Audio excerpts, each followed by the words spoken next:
Situating Chimamanda Adichie's Purple Hibiscus within the child welfare policy context of Nigeria. Chimamanda Ngozi Adichie has, in the words of one admirer, a face to die for. She also has an enviably good mind and talent to burn as a writer. Born in 1977 in Enugu, southeast Nigeria, so well received have her writings been that they have earned her an uncommon success as a writer across the world. In 2015, the Swedish government provided a copy of her essay, "We Should All Be Feminists," to every 16-year-old school child in the country. Important awards have been conferred on Adichie, including in 2003, the Commonwealth Prize for Best First Book, and in 2008, a MacArthur Genius Grant. In 2017, she gained entry into the prestigious American Academy of Arts and Sciences, and in 2020, she emerged the winner of winners in a public vote held by the Women's Prize for Fiction in celebration of its 25th anniversary. On September the 22nd, 2021, Adichie, a guest of honor at the opening ceremony for the 2 new exhibition halls of the Humboldt Forum in Berlin, was invited to speak after President of the German Republic, Frank-Walter Steinmeier, emphasizing their historical and religious significance to the local African people. She built a compelling case for the return to sites of provenance of artifacts and artworks stolen during the colonial era and housed in museums across Europe. I was privileged in 2004 to attend a literary evening organized by Farafina, the first publisher of the Nigerian edition of Purple Hibiscus. The evening was held at the Yellow Chili restaurant on Victoria Island in Lagos, where I live. It was a full house with plenty of good food and drink. Asha, a wild, brilliant musician, now based in Paris, raised the roof. She was supported by an unknown and very young woman. She must only have been 23 at the time. Did any of us have any inkling then of the behemoth Chimamanda Ngozi Adichie was soon to become? Looking back now, it is astonishing to me that it took my second reading of Purple Hibiscus to discover quite how remarkable this debut novel is. It is the work of a beginner at the height of her powers when she sat down to write it. Indeed, Chinua Achebe, one of the founding fathers of African literature, is credited with saying that Chimamanda Ngozi Adichie came fully made. In my original review of her book, I built a case around religion as a major trigger of the violence. Since writing that review, I've experienced an epiphany. And there has been a shift in my way of looking at this book. In this review, I build a case around religion as a key element in the arsenal of the European colonizer as he laid siege to the lands and, above all, the peoples of Africa. Now, religion remains a backdrop, but it is far less the central thesis of this book. Certainly, it is the framing narrative of a powerful novel which mirrors post-colonial Nigeria's struggle to find a place to call home in a cultural and religious war zone. In this paper, there is no scope, and frankly, I lack the scholarship for a discussion of Beatrice Achike's multiple batteries, a lifetime of battery victimization, and humiliation at the hands of her husband, Eugene Adichie. Their tragic marriage is a shocking, twisted union of Afro-patriarchy with Euro-patriarchy. These are terms coined by the Nigerian Swedish feminist and scholar Minna Salami, whose book, Sensuous Knowledge, should be referred to for a clear understanding of these terms and issues. My discussion here centers three people: Jaja, who is 17 when we meet him, his sister Kambili, the 15-year-old narrator of the book, and their father, Eugene Adichie. He is the patriarch whose absolute power propels the story and whose dark shadow is cast over the outcomes of each family member at the broken heart of this book. Through Eugene Adichie, we see how Christianity, when embraced, misinterpreted, and misapplied by powerful local hierarchies, will perpetuate the epistemic violence unleashed by colonizers who sought to reorient and reconfigure pre-Christian Africa. My colleague, Afua Twum Danso Imo, is married to a man from the Igbo tribe of Nigeria. Afua may know far more about Igbo traditional religion than I do. What I know is that it is polytheist and animist. The Igbos subscribe to a creative god, Chukwu, and believe in lesser deities and spirits, and in ancestors who protect their living descendants. Papa Nuku is a proud and joyful adherent of this religion, which intuits a divine essence in all things. Father to Eugene Adichie, the old man blames the mission school of the colonial era for the monster his son has become, while relaying stories to his grandchildren about the harm perpetrated by the British missionaries. Papa Nuku needs to be reminded by his daughter Ifoma that she attended the same mission school. But the old man's views about his son are hard to dismiss. Eugene Adichie bans his family from speaking Igbo, their mother tongue, in public.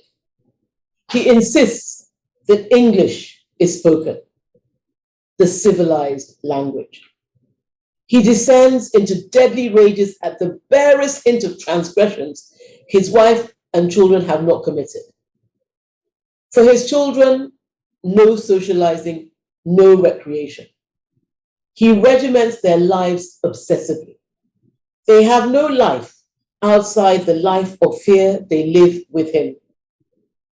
And in the canon of modern African fiction, for his cruelty towards his family in the name of Christianity, for his maltreatment of his father, who does not share his Christian beliefs. Eugene Adichie will remain one of the most memorable casualties of the epistemic violence carried out by the colonizers of Africa as they imposed their worldview. I must pause here to share a little from my journey into the study of epistemic violence. Loosely, it's the process of weaponizing knowledge against the so-called other. Let me quote Enrique Galvan Alvarez, a leading scholar of post-colonial studies. Epistemic violence is violence exerted against knowledge or by means of knowledge, and probably one of the key elements in any process of domination. As part of my investigation of the phenomenon of Eugene Adichie, having found Alvarez, I reached for other scholars who could shed light on the interface of power structures that provide the triggers for the human and ideological drama of Adichie's novel. The power structures are a family ruled by a tyrant, a nation under military rule, a university under a sole administrator. In Sensuous Knowledge, an inspiring monograph by Minna Salami. In essays by the much older Kenyan writer, the great Ngugi wa Thiong'o, I have found accessible explanations about the wide range of knowledges, about the diverse ways in which knowledge can be configured, the wide range of sources of knowledge, and the good and evil purposes to which knowledge can be put.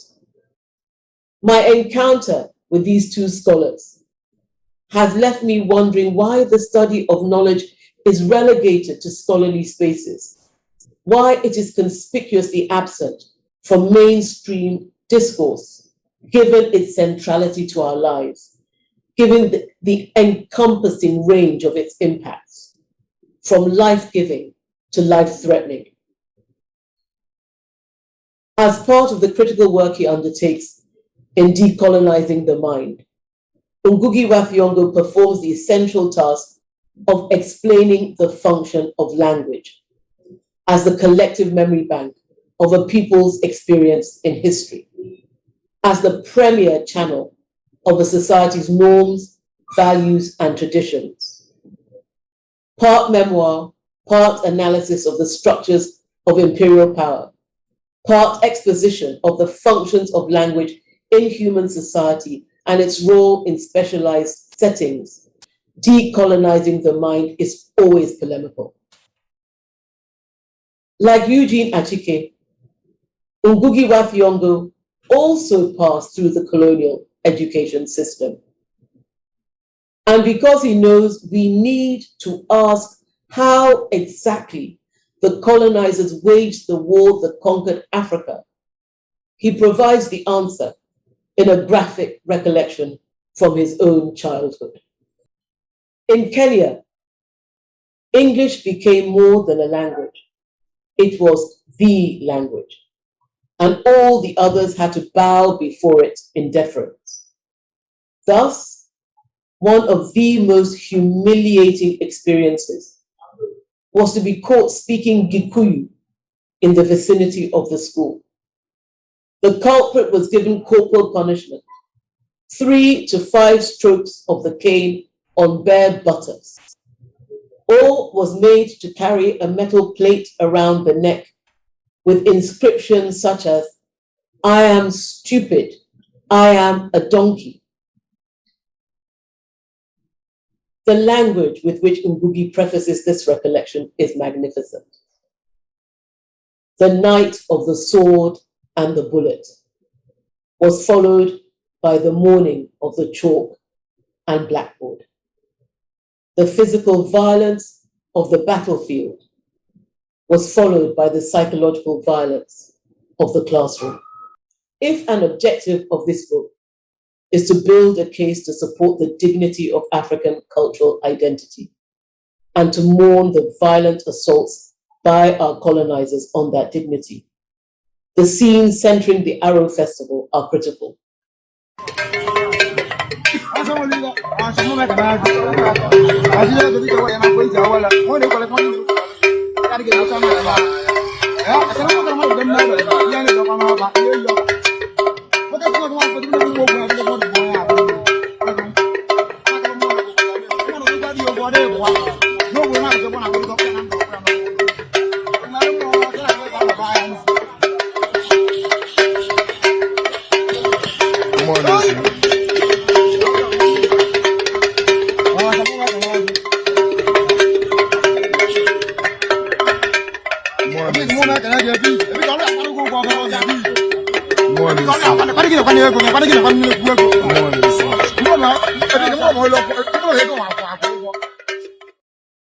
We remember the trepidation of the family, knowing Eugene Achike would forbid a visit to the festival. And we remember the joy of the actual festival, how that joy contrasts so starkly with the family's earlier fear. Ezi Icheke is full of people on the day of the festival. The place is vibrant with color. People dressed as Agogomuo, maiden spirits, are on parade. There is a Muo wearing the mask of a grimacing human skull. Papanuku instructs the women to look away. As I looked on at this scene, I smiled, thinking of the story my own mother told me about a friend's sister jumping into a wheelbarrow to hide out of sight of Agemo masquerades who paraded the streets of their hometown of Ijebu-Ode in southwest Nigeria. But here, we're on the pages of Purple Hibiscus with Ifoma, Papanuku, and the children. This is Igbo land, Ezi Icheke, southeast Nigeria. Everywhere hawkers are selling food and drink. I drink in the colors of these local scenes, seeing what all readers will see, what Ifoma, a university lecturer, sees, what her children and Papanuku see, and ultimately, what Jaja and Kambili see. Despite having been programmed by their father to reject devilish folklore, they see it too, the sheer beauty of rich ancestral traditions. Jaja and Kambili are silent about the Arrow Festival, where Agogomuo parade the streets. They are silent about spending time with Papanuku, who's a heathen and animist. Jaja and Kambili are always silent. We, the readers, see the children as they should be, far more frightened of their father than any of these. He sits in the front pew in his church. Where others remain standing, he kneels at the altar of communion, his eyes shut tight, his face set tight. He is the financier of the Church of St. Agnes, a great philanthropist, a human rights activist, and at home, the perpetrator of hideous crimes against his wife and children, because he loves them too much to leave them to the clutches of sin. He loves them too much not to purify them of their sins. I've read essays on Purple Hibiscus, which argue that the novel indicts fanatical Christianity. On reflection, on a closer inspection of the text, I don't find that to be the case. The novel is an indictment of egregious heresy, with its harmful, even life-threatening consequences. An indictment of patriarchal culture, which forces the complicity of women and children, if not in their own abuse, in its perpetuation. It is an indictment of the unbridled power of authority figures. And finally, centrally, it is an indictment of the violence of colonization. Nowhere does the book put true Christians, loving souls, passionate souls, nowhere does it put them in the dock. Let me give you examples of the barbarism Eugene Achike carries out in this book. A little finger chopped off because Jaja, at the age of 10, fumbles 2 questions of the catechism. We watch Eugene Achike come into the bathroom with boiling water, fresh from the kettle, which he slowly and steadily pours on the feet of each of his children. There's a horrific scene in which he beats his daughter into unconsciousness. She has to be hospitalized. Why such savagery? She's harboring a painting of her grandfather, whom she loves, his father, whose religious beliefs he violently rejects. It is worth pointing out that 2003, the year Purple Hibiscus was published in the UK, is the year the Child Rights Act was passed in Nigeria. The CRA elevates the status of children. They are the subject of rights now. They have agency now as rights bearers. The Act has been domesticated by over 24 states in Nigeria, a nation of 36. Across several of its provisions, I've posted some on the screen. Child abuse is explained, and specific provision is made for the prosecution and punishment of criminals. Sanctions involve fines and jail terms. Section 11 of the CRA 2003 protects children from neglect, maltreatment, sexual abuse, and torture, and importantly, recognizes the dignity of children, a necessary development in a cultural setting which can seem to promote the status and privilege of elders at the expense of the well-being of children. The 2003 Act outlines children's entitlements regarding protections to be afforded them by their parents and guardians from the fetal state through adulthood at 18 years. I rejoice with the CRA, Section 17, that the unborn child has a right to protection from harm.